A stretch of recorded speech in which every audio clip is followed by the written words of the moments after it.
Hello, beautiful people. This is Claire Deal. I'm coming on today to have a little bit of a yatta, a bit of a chat and a bit of a check-in to see how you're going with the energies at this moment in time, and to talk about a few things, how to work with the energy at this time, energy discernment, and just general here, there and everywhere, to be honest. So I want to come on today to talk about how you may be feeling and why you may be feeling it and what I'm being shown, and how to best support yourself through this particular experience that you're going through at this moment in time. And the experience and the expression is changing every moment of every day, as we are. And when we start to get zen with that and we start to accept that and we start to roll with that, the goal isn't to make it easier, right? The goal is to find our equilibrium within it. If it's easy, wonderful. If it's hard, it's hard. But when we start to understand and we be, hello, whoever's joining, when we start to understand the way energy works, we start to understand, and in turn we start to understand the way that we work, because we're energetic beings, right? Energy first, physical second. There starts to be a process and an understanding of how to do what, where, and when. I use those phrases quite a lot. So energy discernment is priority numero uno for most people, I would say. Hi, Sheena. For most people at this moment in time. And if you're wondering what energy discernment is literally discerning whether you want to plug your energy into that or whether you want to call your energy back from that. This isn't about I like that person, I don't like that person, I like that thing, I don't like that thing. It's literal energy and understanding the way energy works and understanding the plus and the minus and all those kind of things, what activates us, what drains us. And looking at it from the place of you not being a victim, but you being an empowered, conscious energy being that you are, and how to work with your circuitry system, with your physical body, with your energetic body, and with every facet of you. When we start to understand that, it really, really changes a lot of things, and there starts to be a lot more compassion and love and patience for the times that we're having really, really hard times, when we're witnessing people in their hard times. Hi, Wendy. When we're witnessing or experiencing or going through hard times with someone, all of those kind of things. Sorry, my dog is just knocking my stand. So, does this make sense? Energy discernment, discerning of energy, discerning on what serves your highest good and what is been and gone, what has come to an end, what you are never to connect in with, and how to find that freedom and that knowing within yourself. Energy will never lie. That being said, sometimes we can perceive energy of someone as there's something wrong with them or there's something bad with them, where in fact what can happen quite a lot of the time, hi Anna, is that person, sometimes yes, the energy's off. Yes, you shouldn't be connecting in with them. Yes, it'd be good to have your boundaries and all those kind of clear things, but it's really important, and the more empowered and clear you get with this, the better, is you will start to understand when it's not the person, it's the fact that they're feeling tired that day, or they're emotional that day, or they've got an expression going on for them that day. Because if we said to everyone, you know, we're human, we're going to have every variant in between. If we wrote off everyone or said, I'm not going to connect with that person because I feel awful around them, and we didn't take into consideration that sometimes in their emotional or human response to life, they're going to have their bad days, their good days and their bad days, as we will. So that's important to refine your craft, to refine your understanding. And you might go, well, I'm not an energetic being, I don't even understand what you're talking about. You are having an experience every moment of every day that is being activated or drained by energy. I write energy reports all the time to give you an insight into why you're feeling it and to bring it to your consciousness, not because I know better, but because I can see certain things that give a human language and context to it so that you feel it in yourself and it lands in you, something that you already knew before I even said it.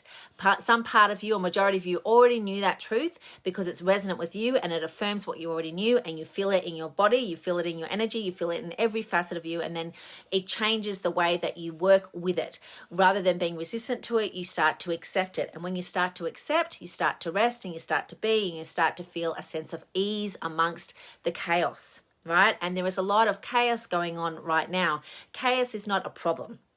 Chaos is, in most cases, reconfiguration, a rerouting, a redesigning, a reprogramming of what has been. But when we're in the chaos, it can feel anything but that. It can just feel completely overwhelming and draining and all of those things in between.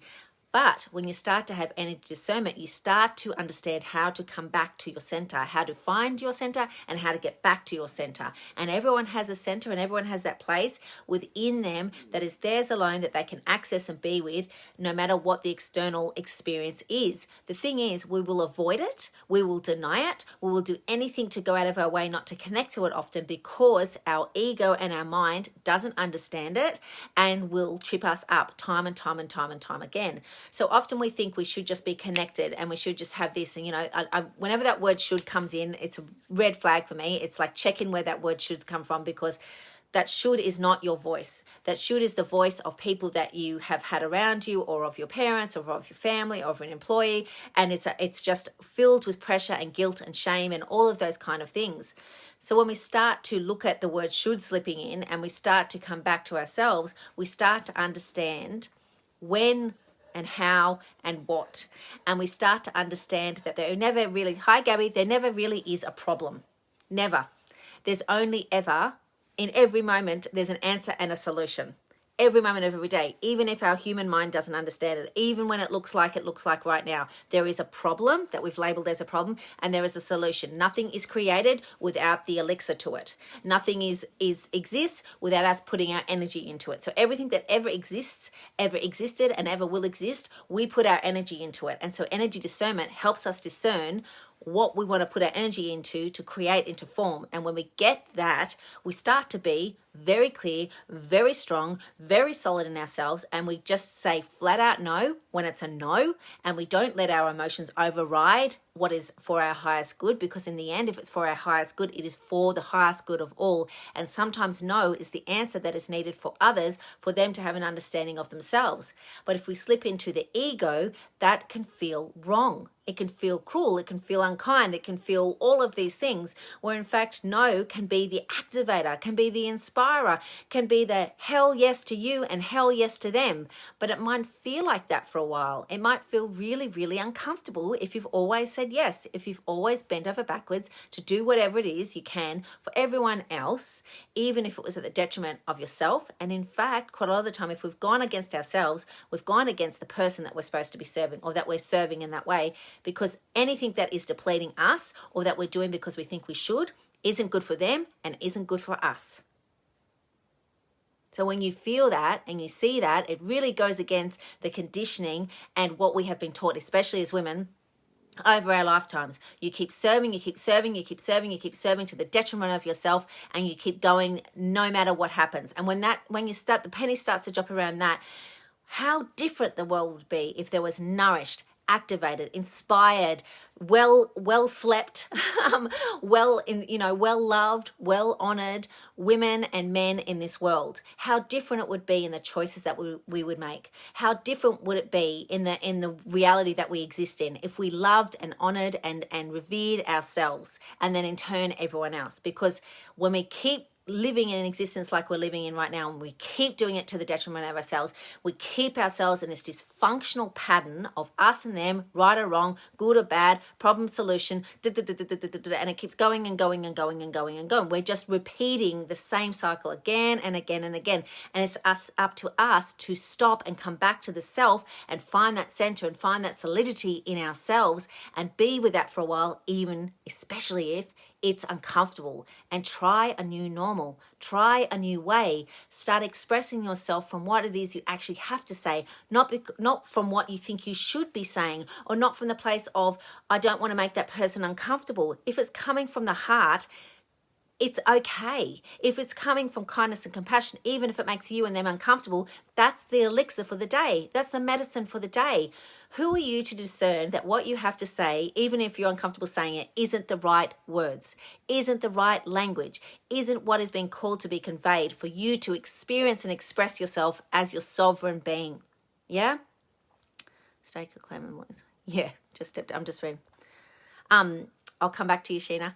There's just so much at play here, and there's so much that is calling us back to ourselves and calling us back to ourselves. And at the same, because we're in duality, right? There's so much at the same time there's calling us out and pulling us towards the vortexes of destruction and chaos and all those kind of things. And what happens in those places is we lose ourselves. We lose our groundedness. We lose our cognitive and our divine wisdom. When we come back into the self, we have a clearer mind, a clearer heart, a clearer being, and we discern what, where, and then I'll say that again and again and again, apparently. How would that feel if you lived a life like that?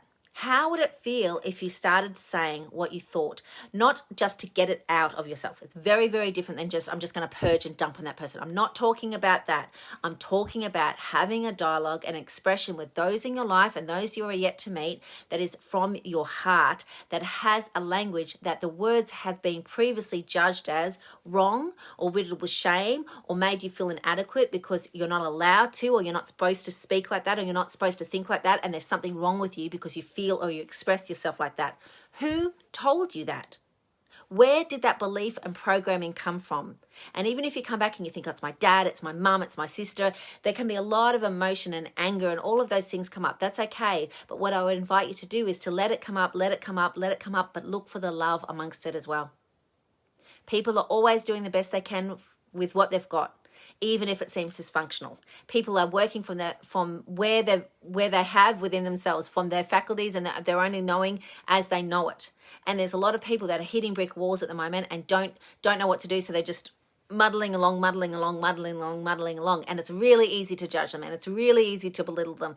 And as soon as you slip into that place of judging and belittling others, you are judging and belittling and limiting yourself wholeheartedly. You are attracting and limiting your energy, and you are disconnecting yourself from love source and from your own sovereign being and your own wisdom and truth, because you, as your sovereign being, as your love frequency, as you are naturally, would only speak from kindness, even if the kindness comes through in a way that the person is uncomfortable and you are uncomfortable in expressing it. So each share that you go to share, each expression that you go to express, check in. Is this for the greater good of all, or is this something I need to process myself? Do I need it to be heard by this person? Just because I desire it to be heard by this person doesn't mean that person is the one that needs to hear it. Or is it something I need to process with myself or with someone else completely? Because we can have the yearning and the desire for certain people to hear us and to see us and to feel us in a certain way, and those people in a lot of cases often aren't the ones that are going to give us what we desire from them or what we need from them. And we just have to get zen with that.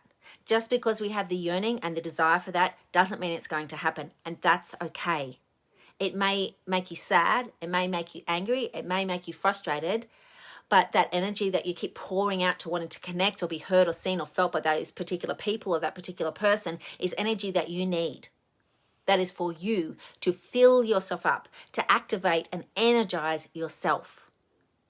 As we witness so many things going on right now, and there's just depleted. What happens when you're worn down? You just get pushed from what's it called? Bedrock to bedpost, right? You just keep going, I'm too tired, I can't make a decision, I don't know what to do. And you keep plugging into everything that keeps draining you because you don't even realize it, because you're in such a state of fatigue, or you're in such a state of being in your head rather than in your heart. You'll keep plugging into that which keeps draining you and keeps pulling you away from yourself. So you are being invited now more than ever to unplug, and come back in and feel into and be with yourself. You might go, well, I'm with myself all the time, aren't I? Like I'm in my body and that all the time. No. Most people aren't in their body. Most people aren't listening to the guidance that they're getting for themselves. Most people aren't actually even feeling what they're being called to be felt because they're scared, because they don't trust themselves and they don't feel safe within themselves. So they will avoid it at all costs. Is it logical? No. Is that the way that it is? Yes, that's just the way that it is. So until we start recognizing that and acknowledging that and letting ourselves be with that, you start to change the trajectory and change the patterns of your ancestors and the future generations, and you start to allow opportunities to come into this reality and this plane and this world that weren't there before, because we haven't been brave enough or willing enough or understood enough of how to do it. And it's moment by moment, choice by choice, breath by breath. You're not going to get it perfect every time. You don't have to be perfect. Let yourself off the hook around that. You don't have to be perfect. You can make mistakes. Mistakes are essential. Failure is essential to learning. If you're not failing sometimes, are you even trying? If you're not getting it wrong sometimes, are you even showing up for your life? You've got to fuck it up from time to time. It's really, really important. It really helps you remember. You're going to yell at your kids sometimes. You're going to hurt your partner. You're going to hurt your parents. You're going to do something wrong at work. That's the way of it. That pressure that you keep putting on yourself is just exhausting you. Let it go. Put it down. Show up as who you are, as how you are, in whatever way you are in that moment in time, and let it be what it is. Let yourself be whoever you are, and let whoever is in front of you be who they are as well. And if it doesn't work for you and it's not engaging for you and it's draining the fuck out of you, exit. You have a choice. So many of us forget that we have a choice. Oh, I couldn't do that. That would be seen as rude. But sitting there politely being abused or feeling uncomfortable and that's polite. If polite means disrespecting and denying and rejecting yourself, I don't want it. Politeness to me is consideration for all, including you. Consideration for all, including the other person and everyone else involved. And if that person, you being in this situation, isn't aligned with it and is triggered by it and is feeling overly emotional about it, and taking care of you means exiting that situation for a while, do it. Stop waiting for other people to give you the permission to do it. They're not. If it's suiting them and it's suitable for them, they're going to keep going like that because it's working for them. They won't know that it's not working for you unless you express it. They won't know that it's not suiting you unless you actually say, hey, this isn't working for me. And then you work from there. And either they're going to say, yep, okay, I get it, we'll do it. Or they'll say, no, that's not going to work for me either. And then you work from there.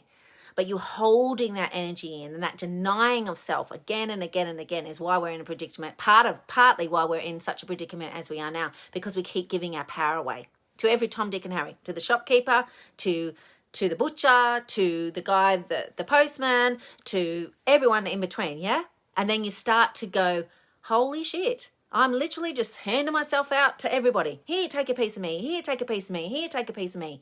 It's not until we understand how divine and powerful our energy is that we start to treat it and ourselves with respect, that we start to treat and honor ourselves in the way that we ideally would.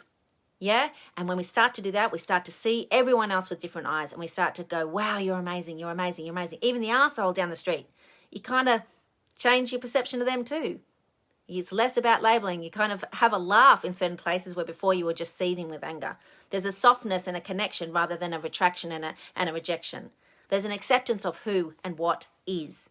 And then it's illuminated for everything else. It's amazing. But you still will have, we keep expecting that we're not going to have unpleasant moments, right? We keep expecting that it's just going to be a better version. I'm going to be connected. I'm going to be spiritual. I'm going to be this. No. You're still human. You're still going to have the shit show going on. You're still going to have all that. And if you're trying to bypass that, you've missed the point. If you're trying to exit and move all the way away from that, you've missed the point. You're needed in your body. You chose that body. You chose that nose. You chose those eyes. You chose that hair. You chose that family. You chose it all. And if you've had a really hard time, I'm not saying that you chose to have that hell on earth. But what I am saying is you chose to be here now. So what are you going to do with it? How are you going to feel within this place? What are you going to give yourself permission to do with the life that you have? That's energy discernment at its core. What are you going to do with the life that you have? What are you going to stop tolerating and agreeing to that is insulting your soul, and start redirecting the flow and the energy and the charge and the understanding of yourself? How are you going to change that? When are you going to begin? Have you set the date and already stepped past it?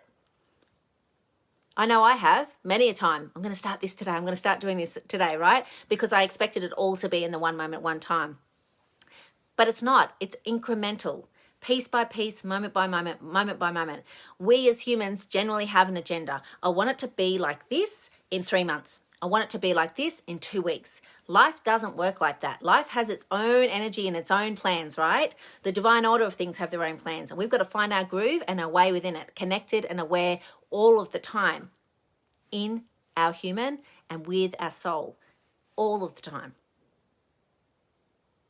I just want you to feel that, how that would feel if life was like that. Because the only reason it's not like that is because we're choosing to deny that it can be and it is meant to be like that.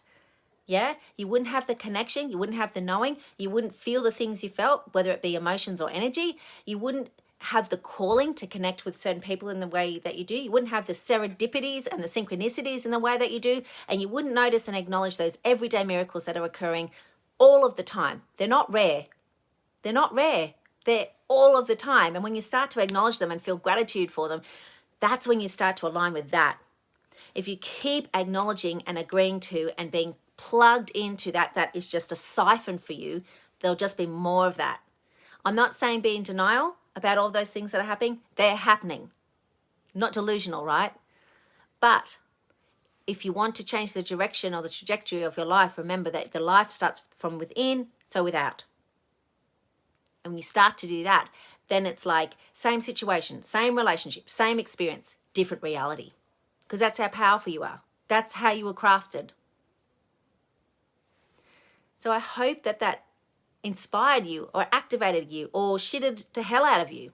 If that's what it needed to be. Sometimes that's the way it needs to be, to wake us up, to really trigger us and then just go, oh, I'm really angry about that. And then it gets the energy to shift and change whatever it is. You've been getting this nudge anyway. I'm not telling you something you didn't already know. You can feel the truth. And if you're watching this now or you watch it later and it gets it because you've been getting that nudge, that push at the back of your chest, like, come on, go, do it. Say no to that thing. Say yes to that thing. You've been getting the push. We have as a collective in really, really profound, amazing ways. Yeah? So let the push and say, yes, I'm showing up. Yes, I'll do it. Yes, I'll try another way. What have you got to lose? What have you got to lose? You can try one day, it doesn't work. You go, all right, back to the drawing board. I'll try again. I'll try something else. I'll keep trying. And affirm when you try. Acknowledge yourself when you try. Celebrate yourself in your attempts and your experiences and you showing up for yourself. Be your own cheerleader. Have your own back. Celebrate yourself. You're worthy of it. There'll be so much that you do and that you say and that you overcome that no one else will ever know about except for you. That's the way life goes.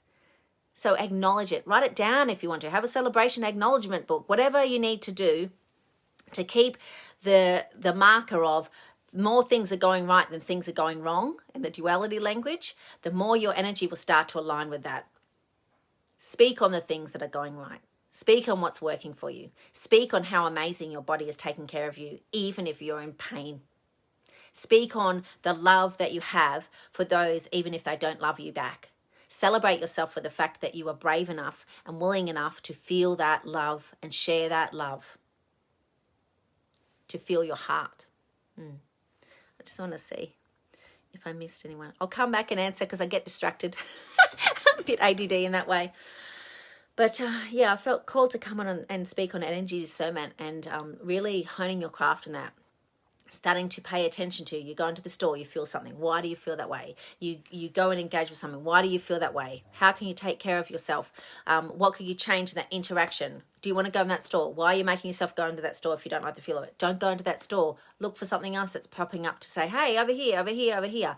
Keep practicing it. Keep starting to understand the way energy works and translates and is communicated to you and through you. Because your language with energy is unique to mine and unique to everyone else's. The more that you understand yourself and the way you work, the easier it will get. And the more you'll be like, oh my God, that was there all that time. Oh, of course it was. Because of course it has been. It always has. You were born like it. You were like it before you came in form. You're just remembering now. And this energy right now is like wooming up the psychic abilities, right? Really coming in. So the head's going to feel really funny for a lot of people. The eyes are going to feel really strange. The vision's going to be really, really strange. You're going to have funny taste in your mouth, because energy is going to come through and it does whatever it needs to do for the physiological body to help you hold and expand upon the energy within you and the energy around you. And when you start to go, all right, I'm going to surrender to this and I'm going to work with the energy comes in and you find your flow within that. Yeah? It's less about, oh my God, everything's going wrong. This energy is awful to, this energy is calling a lot for me right now. I'm going to go take care of myself. And that language just isn't respected or really understood in mainstream. But it really needs to be, because if you speak to most people at certain times, you'll realize that everyone's going through it because we are all going through it. And when we start to bring in that language into mainstream society, there starts to be a sense of, God, I'm not going insane, because you can feel like you're going absolutely insane when you're starting to remember that or realize that. Yeah? So if you're the healer, the witch, the light worker, the starseeder, whatever it is of your home, of your family, of your community, do your work. Show up, but never, ever, ever, ever to the detriment of yourself. Self first, then everyone else. Now that sounds and feels selfish in certain levels, I know, but it's the only way you're going to navigate this and successfully thrive and grow and bring your full essence into this place for yourself and then the world. Only way. Yeah. All right. Just sending you so much love. Take care of yourself. Go gently. Reach out to those that if you're wanting support and help. Please don't struggle along. Please don't make you just agree to suffer. That's not what you're here for. Suffering is for chumps. We've all had those moments of suffering. It's all part of it sometimes, but I can see so many people are suffering right now and they don't need to. That you're going through the old paradigm of the way that you've survived before. You're not in that same paradigm anymore. So start reaching out for help. Start calling in the people that you know that you could just give them a call and say, hey, this energy is doing this and I'm feeling all these kind of things, without feeling like you're an absolute nutter, because you're not. You're connected. You remember. You're onto it. All right. Lots and lots and lots of love, and thank you for being here. Bye.